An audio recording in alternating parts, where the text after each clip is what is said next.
Brought to you by Agilus Diagnostics. Health test की बात आती है तो मैं भरोसा करता हूँ India largest diagnostics company Agilus diagnostics. खुद को टेस्ट करते रहो। नमस्कार, आप देख रहे हैं बिस्तक। मैं हूं रजत देवगन। औंधे मूल लुढ़क गया बाजार, इतनी जोरदार बिकवाली जिसको संभाल पाना मुश्किल हो रहा था। ऐसा ट्रेडिंग सत्र जहां पर चौतरफा बिकवाली देखने को मिल रही थी। दरअसल हुआ ये कि एक दिन की छुट्टी के बाद लौटे थे, लेकिन शुरुआत में नजर जा रही थी गिफ्ट निफ्टी पे, जो बता रहा था 240 पॉइंट्स कम से कम जाएंगे आज नीचे, और निफ्टी की वीकली एक्सपायरी का दिन था।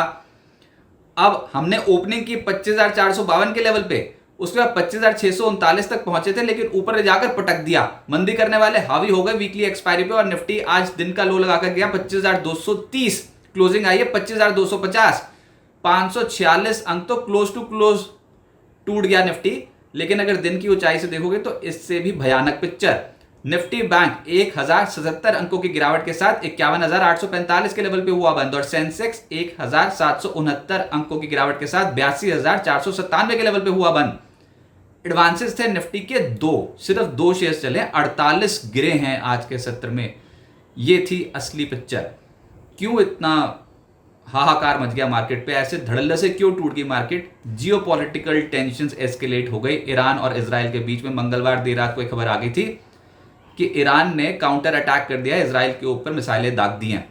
तो ये तो पता था कि हमारे मार्केट पे नीचे जाएंगे, फाइनेंशियल मार्केट्स की स्थिति ठीक नहीं है, लेकिन ऐसे भयंकर टूट जाएंगे ये नहीं पता था। ऊपर से कच्चा तेल उबाल मार गया। अंतर्राष्ट्रीय बाजार में कच्चा तेल इस हफ्ते 4.5% ऊपर है। ब्रेंट क्रूड ऑयल $75 के पार निकला है। तो क्रूड ऑयल का बढ़ना भारतीय अर्थव्यवस्था के लिए ठीक नहीं समझा जाता। फिर सेबी ने एफएनओ के नियम सख्त कर दिए हैं। रिटेल ट्रेडर्स को थोड़ा दूर रखने के लिए 6 नियमों में बदलाव किया है। उसका असर भी मार्केट पे पड़ता हुआ नजर आया। चाइना ने स्टिमुलस दे रखा है अपनी इकोनॉमी में, और हाल फिलहाल में हमने देखा ये है कि जो पैसा है बड़े संस्थागत निवेशकों का, वो एशिया के बाकी मार्केट्स से निकलकर, जैसे कि जापान के मार्केट, दक्षिण कोरिया के मार्केट, भारत के मार्केट, यहाँ से निकलकर चाइना और हांगकांग में ज़्यादा खरीदारी, ज़्यादा तेज़ी देखने को मिल रही है। तो ये थोड़ा सा गेम प्लान जो है वो एफआईज ने बदला है। बहुत ज़्यादा पिटाई ऑलरेडी चाइना में हो गई थी स्टॉक्स की, निचले स्तरों पे वहां पर खरीदारी दिखती है, लेकिन आज चाइनीज मार्केट बंद थे। ये सिर्फ पिछले कुछ दिनों का ट्रेंड है जो पता लग रहा है कि चाइना में और हांगकांग में खरीदारी हो रही है। अब चाइना मार्केट तो पूरे हफ्ते के लिए बंद है, लेकिन भारतीय बाजारों से थोड़ा पुल आउट किया है इंस्टीट्यूशंस ने पैसा। निफ्टी वीकली एक्सपायरी का दिन था आज निफ्टी पे, और उसमें कॉल राइटर्स जमकर बैठ गए शुरू में ही। उनको पता लग गया कि आज इंपॉर्टेंट लेवल्स टूटते चले जाएंगे, और वो पोजीशन नेगेटिव बनाते ही चले गए। दिन भर हमने बाजार को संभलते देखा ही नहीं, और ऐसे में तो शेयर्स में हड़कंप मचता ही है। शेयर्स वन वे ट्रैक पे टूटते चले जा रहे थे। क्या लार्ज कैप, क्या मिड कैप, सबकी हालत हो गई टाइट। अब एक और मुद्दा यह है कि Q2 रिजल्ट सीजन शुरू होने वाला है, उससे पहले बाजार पे हो गई है प्रॉफिट बुकिंग, क्योंकि बहुत सारे स्टॉक्स एकदम से चले थे। Q2 रिजल्ट सीजन से पहले मुनाफा वसूली की है कई बड़े इंस्टीट्यूशंस ने। आज बाजार में जिस तरीके का कोहराम देखने को मिला, उसमें अक्रॉस द बोर्ड बिकवाली थी, लेकिन सबसे ज्यादा इंपैक्ट पड़ा रियल एस्टेट पे। 4.25% तो इंडेक्स ही नीचे है। फिर ऑटोज 3% नीचे। ऑयल एंड गैस में 2.25% का डेंट पड़ा है इंडेक्स में। प्राइवेट बैंकिंग इंडेक्स में 2.5% की गिरावट थी, और फाइनेंशियल सर्विसेज में 2.5% की गिरावट देखने को मिली। निफ्टी गेनर्स में जो चला है उसमें है जेएसडब्ल्यू स्टील 1% के आसपास, और ओएनजीसी में हल्की खरीदारी होती हुई नजर आई। नाम मात्र के ऊपर है ये। गिरने वालों की सूची ज्यादा है, और परसेंटेज के लिहाज से तो देखा ही नहीं जा रहा। बीपीसीएल 5% नीचे, श्रीराम फाइनेंस 4.5% नीचे, एलएनटी 4% नीचे, एक्सिस बैंक 4.25% नीचे, और रिलायंस भी लगभग 4% के आसपास टूटता हुआ नजर आया। तो ये रिलायंस का स्टॉक 4% नीचे है, आप ये समझ लीजिए। ऐसी हालत थी मार्केट की आज। अब इतनी स्ट्रॉन्ग बिकवाली के बाद लगता है कि यहां संभल जाएं, क्योंकि 4-4%, 5-5% नीचे हैं रिलायंस जैसे स्टॉक, एलएनटी जैसे स्टॉक। तो बताओ आज के सत्र में जो हड़कंप मचा है, कहीं वो अपॉर्चुनिटी ना हो जाए मार्केट में, ये भी सोचने वाली बात है। और वो भी रिजल्ट सीजन से पहले ऐसा करेक्टिव फेज आ रखा है मार्केट में। एफएनओ गेनर्स में पेट्रोनेट एलएनजी अचानक से चल पड़ा 6% ऊपर।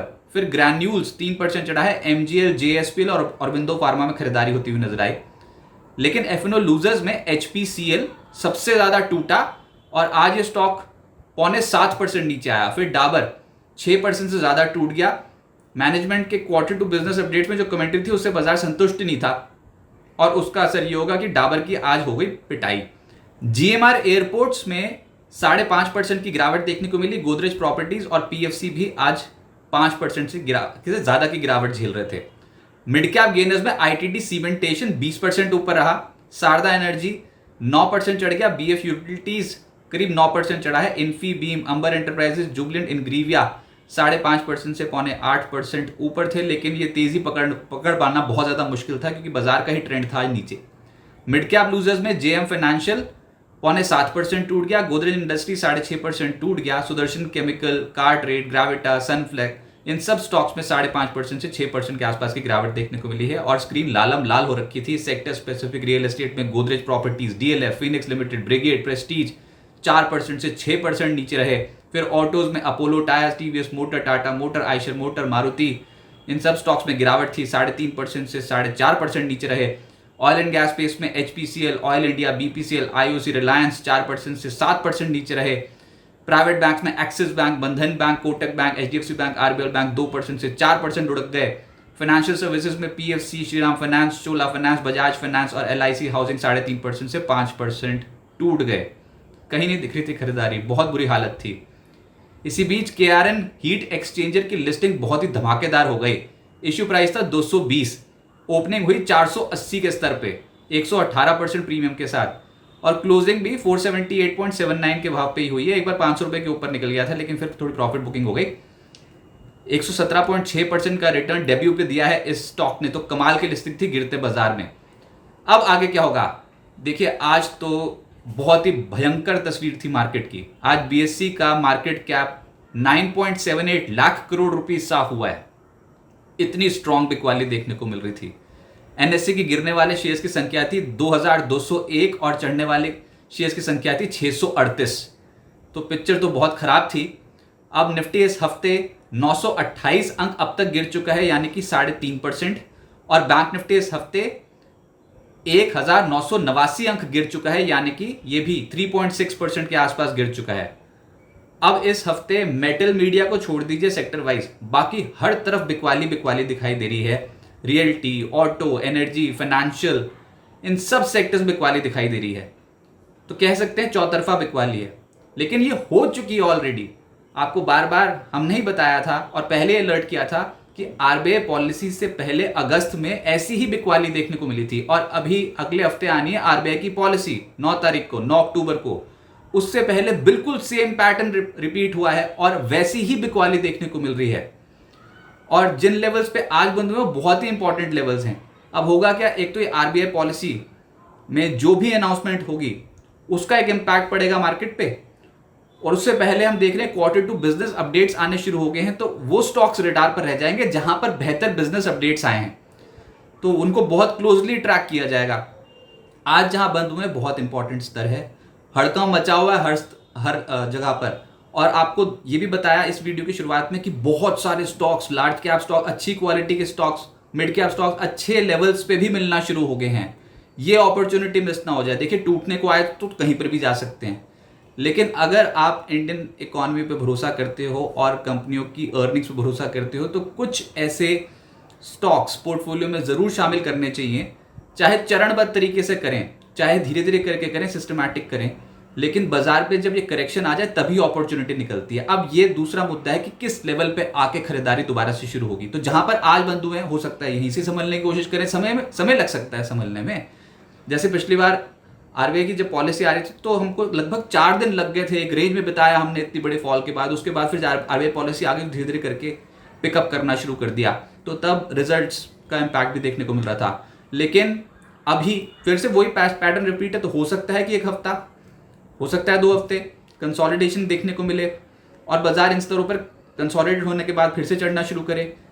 ये परम्यूटेशन कॉम्बिनेशन हम हमेशा बाजार पर लगे रहेंगे, लेकिन आप सिर्फ ये सोच के चलो, जो आप आज से 1 हफ्ता पहले खरीदना चाहते थे वो सब चीजें आपको सस्ती मिल रही हैं, ढंग की वैल्यूएशन पे मिल रही हैं। अगला जो लेवल इंपॉर्टेंट है बाजार के लिए वो है 25,040 और 24,900। ये जोन बाजार के लिए बहुत इंपॉर्टेंट रहेगा। मैं तो अब ये भी कह रहा हूं कि जो आज बंद हुए हैं वो वाला लेवल भी बहुत इंपॉर्टेंट है। निफ्टी की 50 दिनों की जो औसत है वो आ रही है 25,067 के लेवल पे, तो इसी के लिहाज से 25,040, 24,900 पे तो बहुत मोटा सपोर्ट आएगा। लेकिन हम जो ट्रैक कर रहे हैं वो इंटरनेशनल डेवलपमेंट्स को ट्रैक कर रहे हैं। इजराइल और ईरान से जुड़ी कोई भी खबर वो असर डाल सकती है। वैसे असर क्या डालेगी, असर डाल तो चुकी है। अब एक ही खबर पे 2 बार तो टूटेंगे नहीं, तो अगर अब उस खबर पे टूटे तो फिर निचले से रिकवरी हो जाएगी, लेकिन कच्चे तेल के भाव पे नजर रहेगी, क्योंकि इंटरनेशनल मार्केट्स में क्रूड ये एक ऐसी चीज है कि अगर ये यहाँ से और तूल पकड़ गया और उबाल मार गया तो फिर वो नेगेटिव बन जाएगा इंडियन मार्केट्स के लिए। लेकिन अगर वहां पर कूल ऑफ होता है तो वो इक्विटी मार्केट के लिए पॉजिटिव होगा। तो बाजार पे ऑलरेडी हड़कंप मच चुका है, बहुत स्ट्रॉन्ग बिकवाली हो चुकी है। धीरे धीरे करके सही, चाहे पोर्टफोलियो का 20 या 25% हिस्सा ही सही आपको धीरे धीरे करके डिप्लॉय करना शुरू कर देना चाहिए। बाजार कहां पर जाकर रुकेगा ये तो किसी का भी गेस हो सकता है, लेकिन बाजार के पास बड़ा ट्रिगर है आरबीआई की पॉलिसी और उसके बाद Q2 नतीजे। बिस्तक आपके लिए लाया है प्रीमियम मेंबरशिप प्रोग्राम, जहां आपको मिलेंगे कई सारे फायदे, जिनमें मार्केट न्यूज़लेटर, लाइव चैट पर आपके सवालों के सबसे पहले जवाब, मार्केट आउटलुक, वीकेंड पर मार्केट स्कैन, एंकर्स के साथ चैट और भी बहुत कुछ। इस प्रीमियम सब्सक्रिप्शन में 3 तरह के प्लान्स हैं, सिल्वर, गोल्ड और प्लैटिनम, जिनकी शुरुआत मात्र 159 रुपए महीने से होती है। इससे जुड़ना भी बेहद आसान है। बिस्तक के YouTube चैनल पर जाएं, ज्वाइन बटन पर क्लिक करें और अपना प्लान सिलेक्ट करें। बस बन गए आप हमारे प्रीमियम मेंबर।